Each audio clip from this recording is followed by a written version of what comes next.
أعوذ بالله من الشيطان اللعين الرجيم بسم الله الرحمن الرحيم الحمد لله رب العالمين والصلاة والسلام على أشرف الأنبياء والمرسلين وخاتم النبيين بالقاسم محمد اللهم صل على محمد وآل محمد وعجل الطيبين الطاهرين المعصومين أما بعد قال الله تبارك وتعالى في الكتاب المجيد بسم الله الرحمن الرحيم بقية الله خير لكم إن كنتم مؤمنين أما بعد قال رسول الله صلى الله عليه وآله وسلم أفضل العبادة انتظار الفرج درود پڑھو محمد علیہ وسلم محمد وآل محمد وعجل जश्न अनवार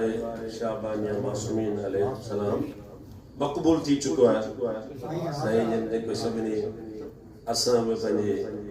ड्यूटी ॾियण जे लाइ हाज़िर थियो मुख़्तसर इंशाअल्लाह इमाम ज़मान अलैहिस्सलाम जन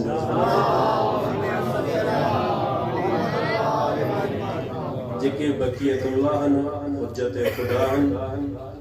दिल बंदे मुस्तफ़ा फर्जंदे मुर्तज़ा हज़रत ज़हरा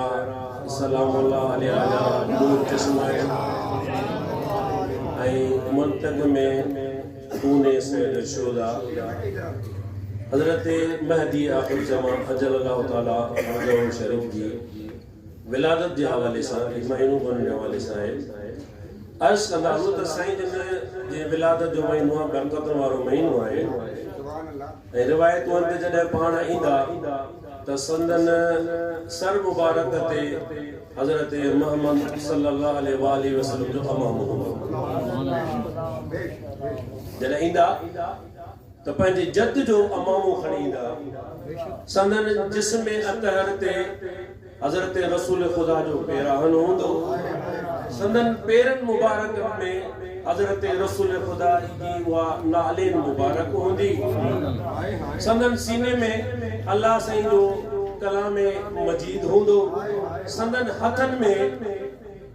हज़रत अली बिन अबी तालिब अलैहिस्सलाम जिन जी शमशीर होंदी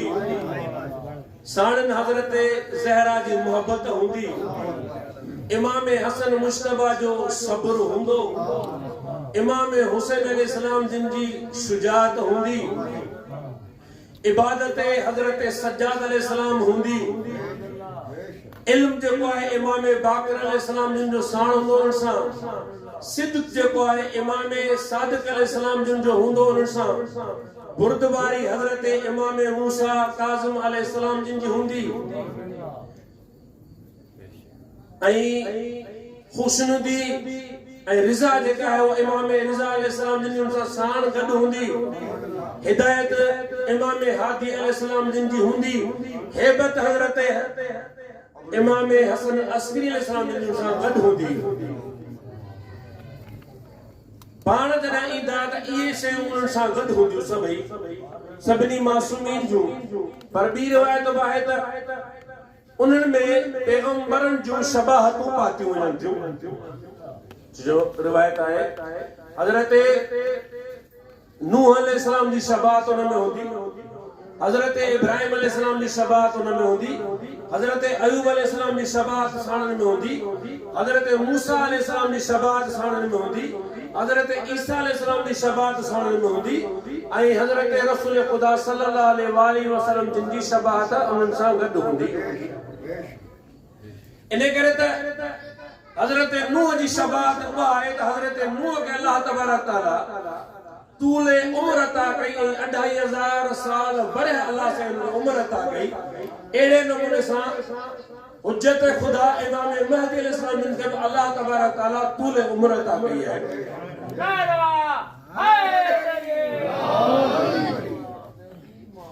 हज़रत इब्राहिम अलैहिस्सलाम जी शबाहत यानी उन्हनि जी जेका पोशीदा विलादत थी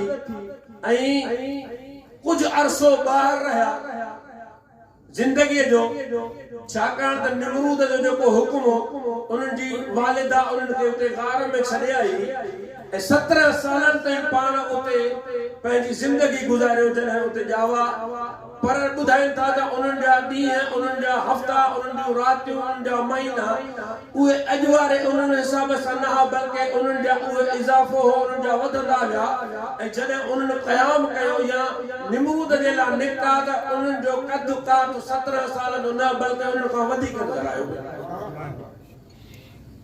त अहिड़े नमूने सां उन्हनि में शबाहतूं पैगंबरनि जूं हुयूं पर अगरि विलादत जे हवाले सां ॾिसूं त संदन अमड़ी बीबी नरजिस खातून के अल्लाह तबारक ताला जेकी शहादत अता कई दुरूद पढ़ो मोहम्मद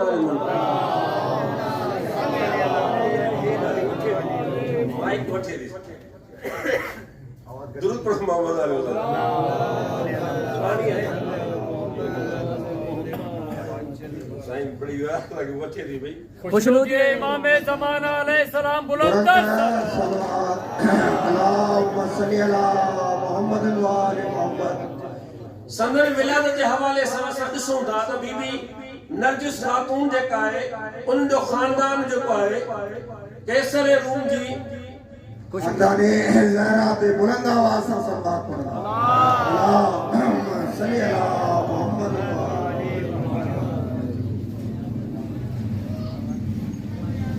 कैसर रूम की पोटी आहे अल्लाह से उनके शहादत जेका अता कई अजा मुसलमान न थी त पाण ख्वाब में ॾिसे थी हज़रत रसूल खुदा के हज़रत ईसा के ख्वाब में ॾिसे थी त उन्हनि जो अक़द जेको आहे हज़रत इमाम हसन अस्करी अलैहिस्सलाम सां कयो वियो आहे पर पाण कंहिंखे ॿुधाए कोन थी अञा अॻिते वरी जेको वक़्तु गुज़रे थो वरी ॿिए ख्वाब में ॾिसे थी त हज़रत ज़हरा सलामुल्लाह अलैहा उन्हनि खे दीन इस्लाम जी दावत ॾियनि थियूं उहा दावत क़बूल करे थी बीबी पर ॿुधाए कोन थी ख्वाब जे बारे में त मूं ही ख्वाब ॾिसो आहे हिन हवाले सां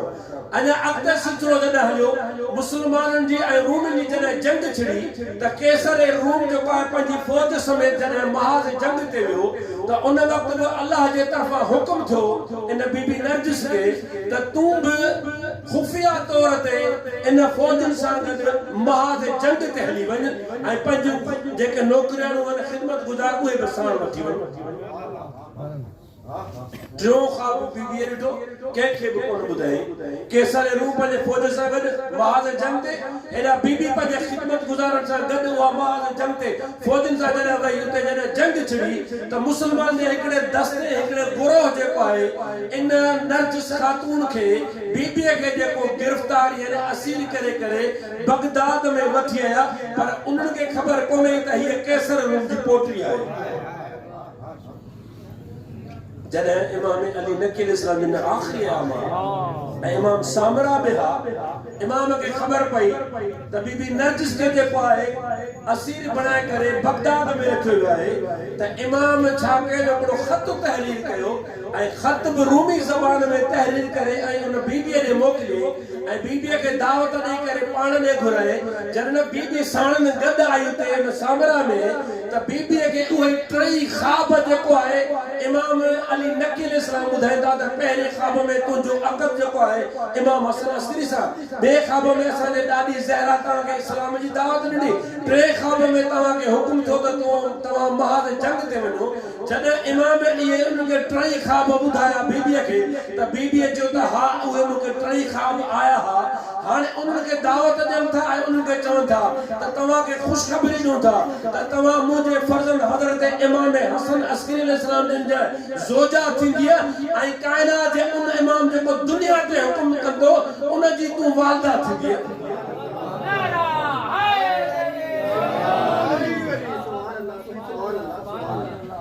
ऐं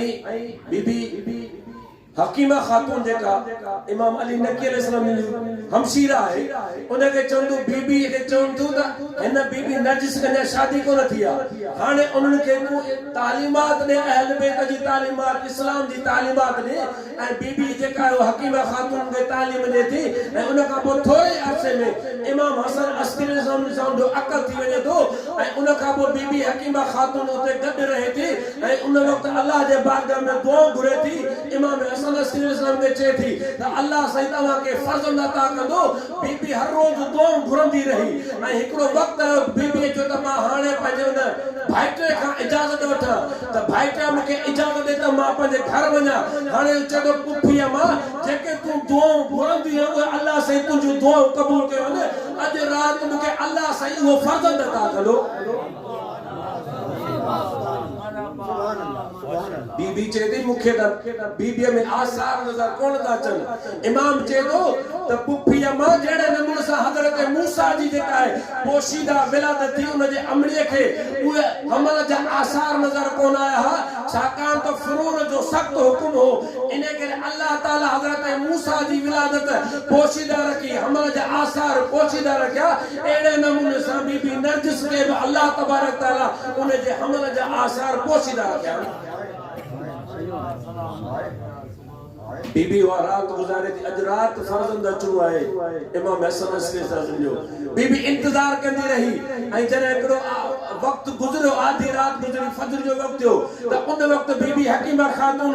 अस्मा हुस्ना अल्लाह जे नालन जी जेको विर्द करे थी याद करे थी तो उन वक्त बे कमरे में इमाम हसन अस्करी पुफी अम्मा तवा सूरे कद्र जी तिलावत कयो उन वक्त बीबी हकीमा खातून सूरे कद्र जी तिलावत करे थी जेड़े नमूने सा सूरे कद्र जी तिलावत करे थी ऐं उन वक्त बीबी नरगिस ने बतन अतहर में जेको बार हो जेड़े नमूने सा बीबी हकीमा चए थी मां सूरे कद्र तिलावत कया में एड़े नमूने सा वो बारडो जेको है सूरे कद्र जी पंजे मां जे बतन अतहर में तिलावत करे पियो ऐं तिलावत कंदो हो मां सूरे कद्र जी तिलावत कया पे ऐं मुंह ते सलाम भी कंदो हो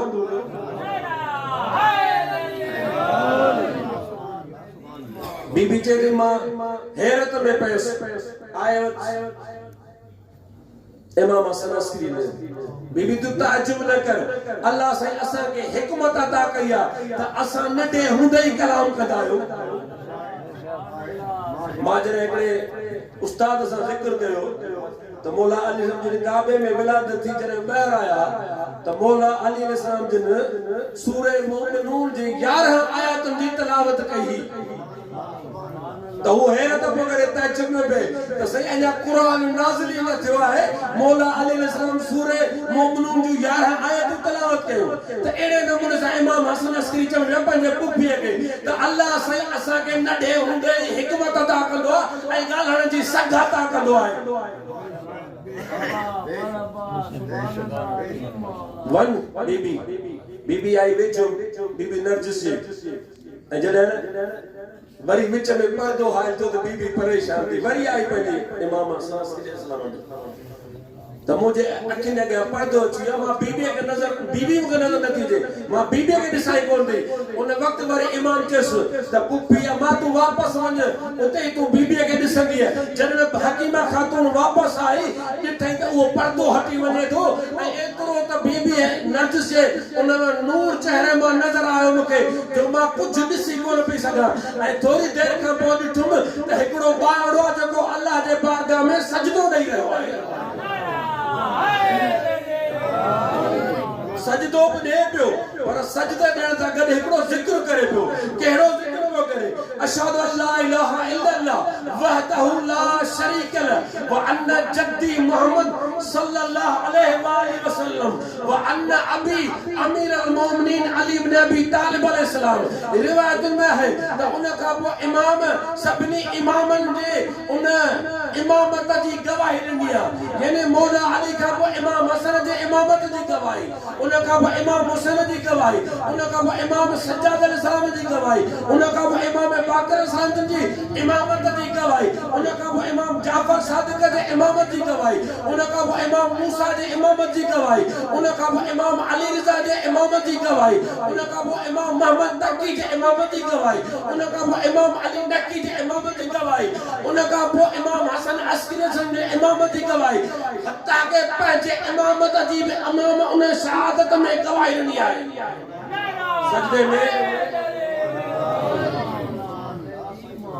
सजदे में पंहिंजी इमामत जी गवाही जनता 14 मासूमिन सां गॾु ही आहे वो इमाम बकियतुल्लाह मुख्तसर गया छा कर ॿिया बि मनक़बत खान अञा उन जो आहे वक्त मिलाई काफी थी चुको है मुख्तसर कंदे इमाम जे फज़ाइल जे हवाले से इमाम जे ग़ैबत जे हवाले से रसूल जी हदीस असन जिम्मेदार बचार जे मासूमिन जो रिवायतों कंदे पेश नवा इजाजत उठंदासी त बकियतुल्लाह खैर लकुम इन कुंतुम मुमिनीन अल्लाह जे तरफा तवा जे ला बाकी जको आयो इमाम महदी अलैहि सलाम जंजो लक़ब बकियतुल्लाह है एड़े नमूने से रसूल जी का हदीस फरमाया है अफज़ल इबादत इंतजार फरज जेको असा जे बारे टाइम जो इंतजार कंदो वो अफज़ल इबादत में शुमार थींदो असा इंतजार का कयो न इंतजार केड़ो था कयो कंजो था कयो इमाम महदी अलैहि सलाम इंतजार था कयो न केड़ो इंतजार इयो इंतजार न हो त असा हथ ते रखी करे वेही रहो इंतजार इयो आहे त जडे इमाम अचे त असा तैयार नजर अचो जडे इमाम अचे त असा हर वक्त इमाम के लबे अचो जडे इमाम क़याम करे त असा हर वक्त तैयार अचो ये न थे जो के जमाने में ईरान हिकड़ी फिल्म ठाई जंजो नालो शिकार जो इनकलाब इस्लामी ईरान जे जमाने में हिकड़ी फिल्म ठही उन हिकड़ो ख्याल पेश कयो ए उन जमाने में जा मानू जेके इमाम जो इंतजार कंदा रहा दुआऊं घुरंदा रहा ज़ुहूर जे ला पर जडे ज़हूर थियो हिकड़ो ख्याल ॾेखारींदा त हिकड़ो बुजुर्ग जेको घर में मौजूद आ उन जे दरवाजे ते टकुल बाब कयो ॿुधाए वियोसि त हाणे जेके तूं दुआऊं घुरंदे जंहिंजो इंतजार कंदे है वो इमाम महदी अलैहि सलाम ज़हूर करे चुको है पोड़ो वो चए थो वो बुजुर्ग चए थो त मां त अञा तैयारी कोन थियो इमाम जल्दी करे आयो आहे ये न थे जो असां दुनिया जे रंगीन में रंग जी वञो ऐं इमाम जो इंतजार थलो जे जॾहिं ईंदो इमाम ॾिसंदासीं असां जेका मश्क कंदा आहियूं कहिड़ी मश्क कंदा आहियूं जुमे जे निमाज़ में जेॾी महिल काइम इमाम जो नालो ईंदो आहे न ख़ुतबे में ऐं उथी बीही करे इस्तक़बाल कंदा आहियूं ऐं इहो ज़ाहिर कंदा आहियूं त मौला तूं जेॾी महिल बि आए असां तुंहिंजे लाइ तयार आहियूं तुंहिंजा मुंतज़र आहियूं इहे हरू भरू कोन थींदा आहियूं यह तैयारी हिकड़ी मश्क एक्सरसाइज है बिशारत इया है न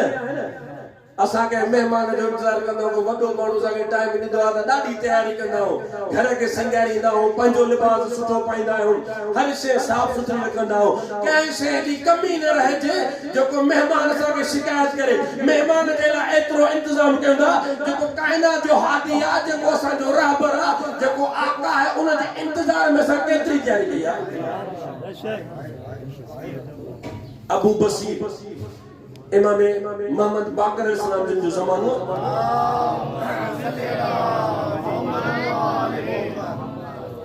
अबू बसीर गदा इमाम साहब मस्जिद में एडी तो मस्जिद भरल है तो अबू बसीर चेदो दा पैर रखण दी जगह ना इमाम सानत इमाम चवंदा ए अबू बसीर तू जरा इन माल का कुछ छा मुखे वो दिसी रहा तवज्जो तो चाहिए छा वो मुखे दिसी रहा अबू बसीर हर के मानू का जेके मस्जिद में हा एडी रश हुई हर के मानू का पुछंदो रहो तो तवा इमाम बाकर अलैहिस्सलाम के ॾिठो तवा इमाम बाकर अलैहिस्सलाम के ॾिठो तवा इमाम बाकर अलैहिस्सलाम के ॾिठो केर भी जवाब कोन पे चवंदा न असा इमाम अलैहिस्सलाम के कोन ॾिठो एतरी देर गुजरी अबू हारून आयो है ऐं उन वक्त जन आयो है जेको नापी ना सकता ऐं उन वक्त इमाम चए तो ए अबू बसीर अबू हारून का त पुछ अबू हारून नापी ना सकता जन सामू आयो अबू बसीर पूछे तो ए अबू हारून तू बुधा मुके त तो इमाम बाकर अलैहिस्सलाम के ॾिठो आहे नापी ना चए तो हां ए अबू बसीर मां इमाम के ॾिसां तो तुझे भरसा त बीठो आहे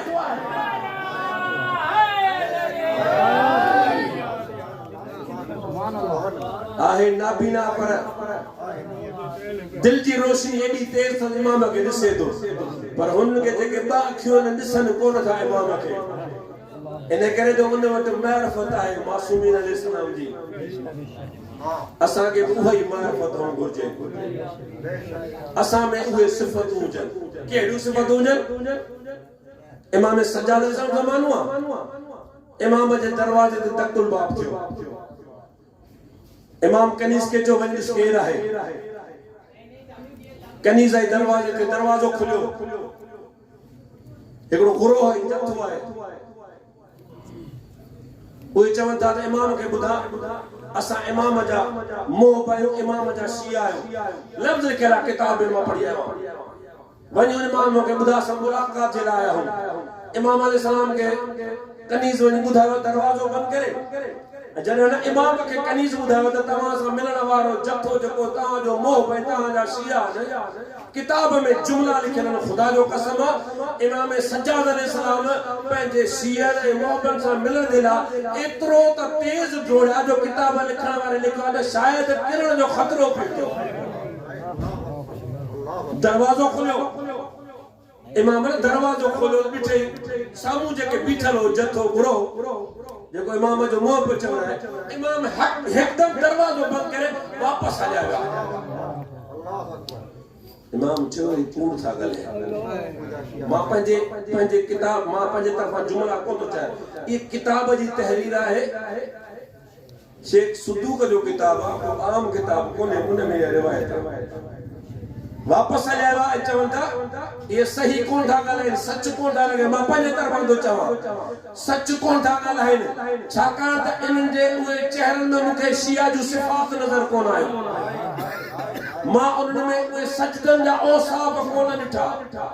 इबादतुनि जा औसाफ कोन ॾिठा या ॾिठी हदीस जेका आहे अॻिते मां टाइम कोन्हे को इन करे ॿिए कंहिं ज़माने वक़्त में मां तव्हांखे ॿुधाईंदुसि त इन हवाले सां इमाम ॿुधाए थो त जेको आहे इन्हनि में इन्हनि जे चेहरनि में मूंखे उहे सिफ़ात नज़र कोन थियूं अचनि त अहिड़े नमूने सां जेके असां मोह पसंदि आहियूं था असांखे उहे सिफ़ात पैदा करणियूं पवंदियूं सजदनि में बि इबादतुनि में बि निमाज़ुनि में बि रोज़नि में बि ऐं हक़ सच में बि जॾहिं असां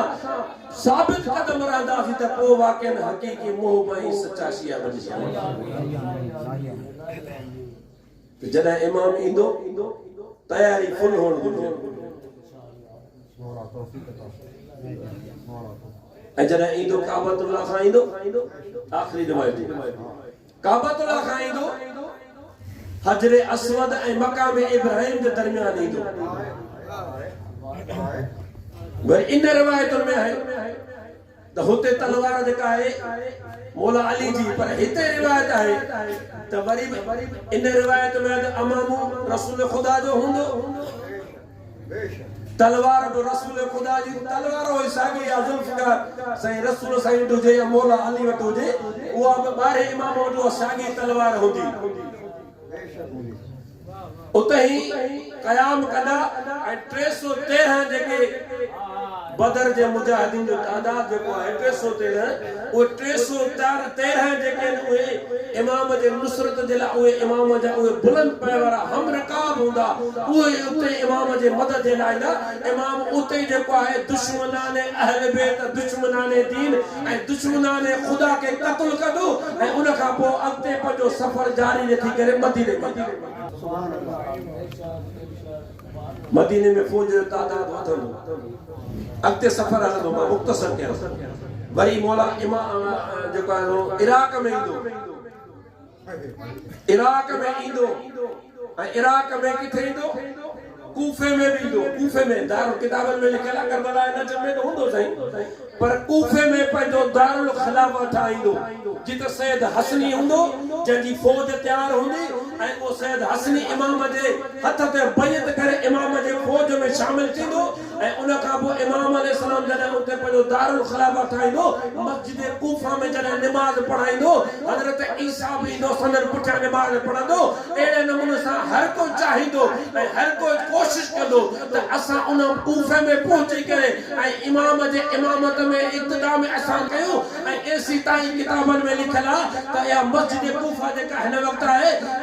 इन जी तोसी थींदी ऐं हज़ार एतिरी त क़ौम ऐं अवाम गॾु थींदी मौला जे चाहण वारा जो उन जा 1000 दरवाज़ा ठाहींदा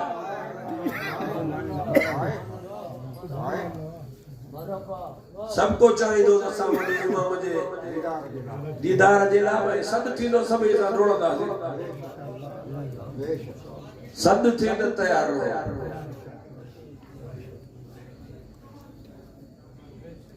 इमाम सादिक अलैहिस्सलाम का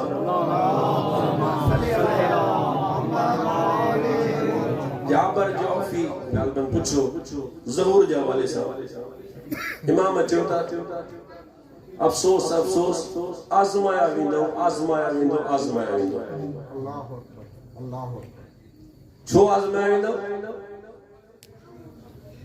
जेके खोटा आहिनि उहे थोड़ा जुदा थी वञनि बाक़ी सच्चा बचनि खोटा जेके माण्हू हूंदा वो सफ़र में थकिजी पवंदा वो सफ़र जारी न रखी सघंदा उहे जुदा थी वेंदा बाक़ी सच्चा जेके हूंदा उहे बाक़ी रहंदा अहिड़े नमूने सां असां सभिनी खे कोशिशि करणु घुरिजे त सफ़र में थकिजो न इमाम जे इन राह में जिदोजहद बि कयूं ऐं इमाम जा हक़ीक़ी सिपाही बणिजूं ही जेके दुनिया जा सियासतदान उन्हनि जा सिपाही न बणिजूं उन्हनि जा नारा ज़बान ते न हुजनि उन्हनि जा झंडा पुलनि ते न हुजनि झंडा अगरि हुजनि त इमाम महदी जो झंडो हुजे अगरि ज़बान ते नारो हुजे त इमाम महदी जो नारो हुजे अगर हर वक्त असां कम कयूं जिदोजहद कयूं जाखोड़ कयूं त इमाम महदी अलैहिस्सलाम जिन जे राह जे लाइ हमवार करण जे लाइ जिदोजहद कयूं पोइ वाकई इमाम जा हक़ीक़ी पैरोकार बि आहियूं ऐं पोइ असां खे इमाम क़बूल कंदो इन करे दुआ आहे अल्लाह असांजी बारगाह में त अल्लाह साईं असां खे इमाम जो हक़ीक़ी शियो अमली शियो बणाए ऐं इमाम जे फौज में शामिल थियण जी कोशिश कयूं ऐं असांजी दुआऊं जेके आहिनि असांजो मुश्किलातूं आहिनि परेशान सब दूर थियनि असां दुआ जॾहिं घुरंदा आहियूं त सभु पंहिंजूं दुआऊं घुरी करे आख़िर में चवंदा आहियूं त मौला जो जल्दी ज़हूर फरमाए अल्लाह साईं जे बारे में दुआ हूंदी आहे न पर न रिवायतुनि में आहे त दुआ घुरो सभ खां पहिरीं इमाम अलैहिस्सलाम जिन जे लाइ असां जेका सलवा तो पढ़ूं था न अल्लाहुम्मा सल्ली अला मुहम्मद व आले मुहम्मद ताईं पढ़ूं था न इन जे लाइ ताकीद है व अज्जिल फरज जो जुमले जो भी इजाफो कयो हर वक्त वो सलवात या मुकम्मल पढ़ो सलामती जी दुआ जेका है अल्लाहुम्मा कुल्ल वलीकल पंहिंजे दुआ कुनूत जेके नमाज़ उन में पढ़ो नमाज इख्तिताम ते पढ़ो हर वक्त इमाम जे सलामती जे लाइ या दुआ करो हर वक्त इमाम याद रखन करे असा कोशिश कयूं दुआन में इमाम के प्रायोरिटी ॾियूं तरजीह बुनियाद ते हुजे इहे न हुजे त सभु दुआऊं पंहिंजूं घुरी पोइ आख़िर में चवनि त पोइ हाणे इमाम जे लाइ दुआ करूं अलाह जे बारगाह में न प्रायोरिटी हुजे सभ खां पहिरीं अल्लाह साईं असांजे हादी असांजे रहबर जेको असांजे अखड़नि खां पोशीदा आहे अल्लाह साईं हुनजो जल्दी ज़हूर करे असांखे हुनजे हक़ीक़ी सिपाहियुनि में शुमार फरमाए असांजी जेका नंढड़ी क़लील इबादत आहे मुंतज़िमीन जे तरफ़ां आहे पढ़ण वारनि जे तरफ़ां आहे ॿुधण वारनि जे तरफ़ां अल्लाह साईं सभई असांजी पंहिंजे बारगाह में मक़बूल मंज़ूर फरमा असां सभिनी जी दुआउनि खे मुश्किलातुनि खे आसान फरमा असांखे जेको आहे सही रस्ते ते हलण जी तौफ़ीक़ अता असां सभिनी जे मथां पंहिंजो ख़ुशूसी रहमतूं बरकतूं इनायतूं गुज़र नाज़िल फरमा बिस्मिल्लाहिर रहमानिर रहीम इन्नल्लाह व मलाइकतहु युसल्लूना अलन नबी या अय्युहल्लज़ीना आमनू सल्लु अलैहि व सल्लिमू तस्लीमा अल्लाहुम्मा सल्ली अला मुहम्मद व आले सूरह फातिहा तमाम मरहूमी बानियाने प्रोग्राम में बानियाने जश्न के याद करे ब्याह के मोमिन वेठा बानियान जेके उन्होंने मरहूमिन जे लाइ सब जेके वेठा असां सभिनी जे मरहूमिन जे लाइ हिकु दफ़ो सूरह फातिहा ऐं टे दफ़ा सूरह इखलास जी तिलावत कयो